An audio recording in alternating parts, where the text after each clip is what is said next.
Hello. Hello. हाँ मालिक। हाँ। अरे मालिक वो थोड़ा सा गलती हो गई। क्या हो गया? गाड़ी पलट गई है रास्ते में थोड़ा सा। जिंदा है गाली देते हो सर आप?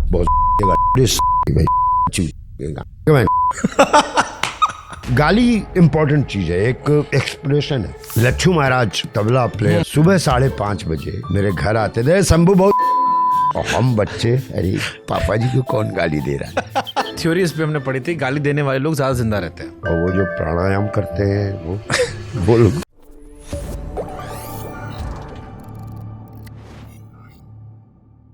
गाली देते हो सर आप? बहुत। और लोगों ने सिखाया मुझे गाली देना कि तेरे मुंह से भोसड़ी की बहुत सही गाली निकलती है गांडू। नहीं, बनारस में तो गाली है भी नहीं ना। गाली ये सब गाली नहीं है। बनारस में गाली है, जब तक बोले तब पता हाल बनारस की है। गाली गाली गाली एक अभिव्यक्ति है यार। हाँ। आप अकेले में भी देते हो, और इस साला जूता फट गया भोसड़ी का। जूते को क्या मालूम कि क्या सुन रहा है कि क्या, लेकिन बताओ यार, रात भर नींद नहीं आ रही भाई मुझे। क्या बात है ये कोई गाली का भाव समझो। हम मुझसे कहते हैं मिश्रा तू गाली देता है ना, तो हमें कुछ बुरा ही नहीं लगता। तो ये गाली कहाँ पे, उसकी बॉर्डर लाइन क्या होती है? उस पार गड़बड़ इस पार सही है? किस एटीट्यूड से बोलना है। अच्छा, दांत पीस के बोल रहे हैं या मुस्कुरा के? हाँ, अभी तो मैं तेरे इस पे कितनी भी गाली दे रही हूँ, लेकिन वैसा अगर गाली देना हो ना तो लोग बुरा मान जाएंगे। है अबे ऊपर वाला चूतिया है, रात में बताओ पलंग खिसका रहा है, कर्र आवाज आ रही। अब उसको तुम अगर ऐसे बोले भाई ऊपर वाला सज्जन क्या है, रात में खटिया खिसका रहा है, नीचे आवाज आ रही है, एक जगह फिक्स कर ले। वो तो बोलना ही पड़ा, ऊपर वाला बहुत घंटे वो सड़ी का खटिया खिसका रहा है, सोने नहीं दे रहा है। हमारे एक लौंडा आया था, लौंडा क्या, हमारे एक इंटरनेशनल स्टार आए थे जेवलिन थ्रो के। अच्छा। तो वो पैरा ओलंपिक में जीत कर आए थे। नवदीप नाम है उसका, हरियाणा का है। हाँ। लौंडा इसलिए कहते हैं भाई अपना छोटा। हाँ। और क्योंकि पैरा ओलंपिक में थे तो नवदीप भाई का एक वीडियो बड़ा वायरल हुआ। हाँ। भाला फेंके, उसके बाद जी भर के मतलब आम दुम धड़म धुम धुम धुम धुम गाली। हाँ। और वो सब इंटरनेशनल मंच पे था पेरिस ओलंपिक में, तो वो सब हाई क्वालिटी में रिकॉर्ड हुआ, अच्छे वाले में। तो मोदी जी भी छेड़ दिए। तो जब यहाँ हमारे पास आए तो हम उनसे पूछे, हम कहे नवदीप भाई ये गाली मतलब क्या होता है? तो बोले भैया अगर गाली नहीं दूंगा मैं तो मेरा भाला छोटा दूर जाएगा। हाँ? कैसे छोटा? कहे जब मैं दौड़ता हूं तो गाली चढ़ती है, ऐसे चढ़ती है फिर जब मैं भाला यहाँ ला गाली देता हूँ तो जितनी गाली निकलती भैया भाला उतना दूर और आगे गिर जाता है। कितनी सही बात बोली। और उन्होंने बकायदा एक्सप्लेन किया कि भाला। शादी हो गई उनकी? नहीं, अभी नहीं हुई है। जयमाल में क्या करेंगे? भाला तो अपने हाथ में, जयमाल में क्या करेंगे कि परमानेंट फिक्स हो जाए माला। तो घर पे गाली से याद आया, लच्छू महाराज तबला प्लेयर थे, आधा बनारस है। सुबह 5:30 बजे उठते थे, पैदल चलते हुए 6 बजे मेरे घर आते थे। शंभू बहुत सड़ी के उठो।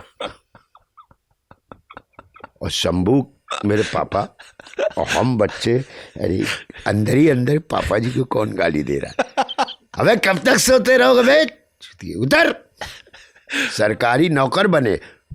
और कोई ऐसा वैसा नहीं, रिक्शा और लच्छू महाराज।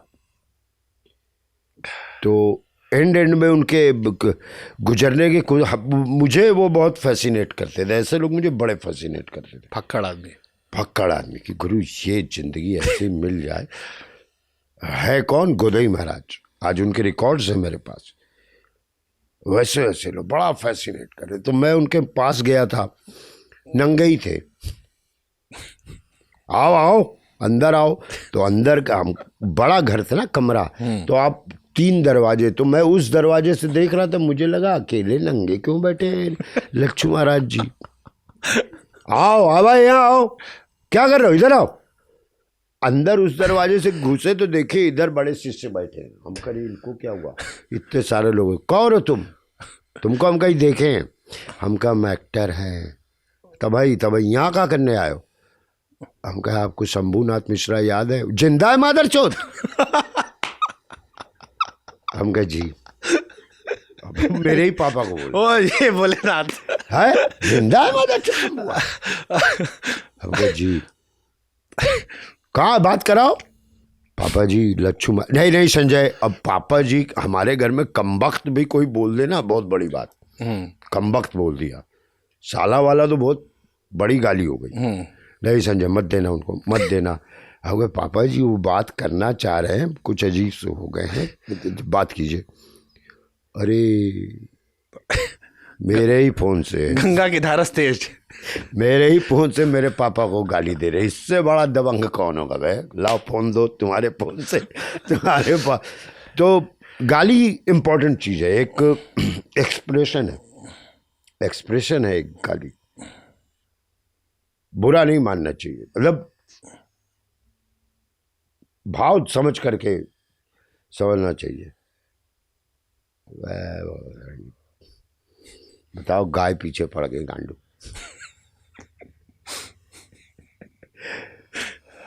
आय रे। मैं फिल्म डायरेक्ट कर रहा था प्रणाम वालेकुम, तो अपने तरीके से कोई एक्टिंग नहीं करेगा मैं, है ना, एक्टिंग एक्टिंग होने लगती है, कोई एक्टिंग नहीं करेगा। तो एक मेरा असिस्टेंट आया, कहा सर आज कुछ स्कूल के बच्चे आने वाले हैं।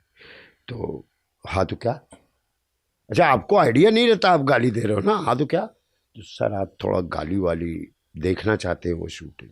हाँ ठीक है, कौन 5 गाली नहीं देगा सेट पे, जैसे बच्चे आए हम जनगण मनगण शुरू कर दिए कि इसी में, और आए और चले गए तुरंत कि जनगण मनगण खत्म, अब चलो गाली। एक मजा आता है, मजा आता है, मतलब दिखना चाहिए। मुझे तो लोग कहते हैं आप गाली देते हैं तो अच्छा लगता है, अब मैं क्या करूँ, देना ही पड़ता। एक थ्योरी इस पे हमने पढ़ी थी, गाली देने वाले लोग ज्यादा जिंदा रहते हैं।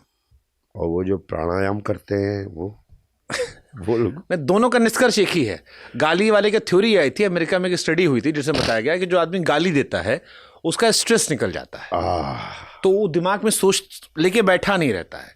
तो जब स्ट्रेस निकल गया तो वो हार्मोन गायब हो गए, उससे दिमाग में चला नहीं तो बीमारी घर ने पैदा की। सोच यही चीज अगर कोई वॉचमैन जान जाए कि गाली देने से, बिल्डिंग का वॉचमैन अगर ये जान जाए गाली देने से गुरु उम्र बढ़ती है, लेकिन उसमें भी तय है ना कि अगर सार्वजनिक गरिया को थाने में बैठा दे जाओगे तो फिर बीमारी उधर से आ जाएगी, पैसा चला जाएगा, बीमारी आ जाएगी।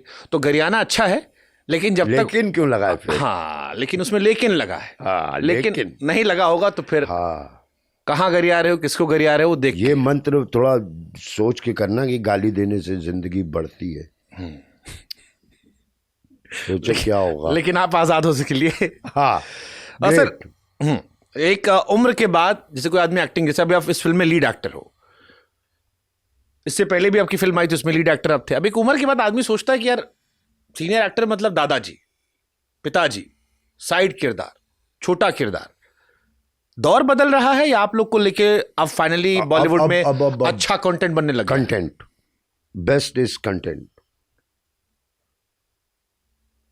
वध के कंटेंट में कहीं से 25 साल का लड़का और 22 साल की लड़की जाती ही नहीं। देखो पहले जो था सिनेमा की, एक हीरो होगा वो या तो अमीर होगा या गरीब होगा, एक हीरोइन होगी या तो अमीर होगी या गरीब होगी।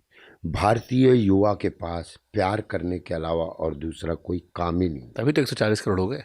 हाँ वही तो, हर फिल्म में दोनों में प्यार होता है, मैं तेरे लिए ये कर दूंगा, तू मेरे लिए ये कर दे, यही। उसके बाद एक होगा कॉमेडी। बड़े बड़े हम लोगों को क्यों कास्ट किया जाता है, नया एक्टर है उसको ले लो, बाकी संजय मिश्रा संभाल लेंगे।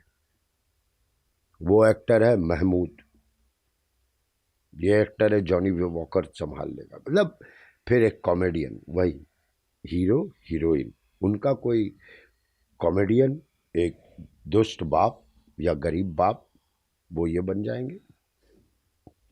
तो ऐसी फिल्में बनती रही शुरू से। ये जगह जो है ना, ये सिनेमा, अरे भाई आपका छोले कुलचे चल गया, अब इसमें भूल के भी इमली मत डालना, यही बनाते रहो। कहीं कोई नकार न देखे या उंगली डाल के बुरा है।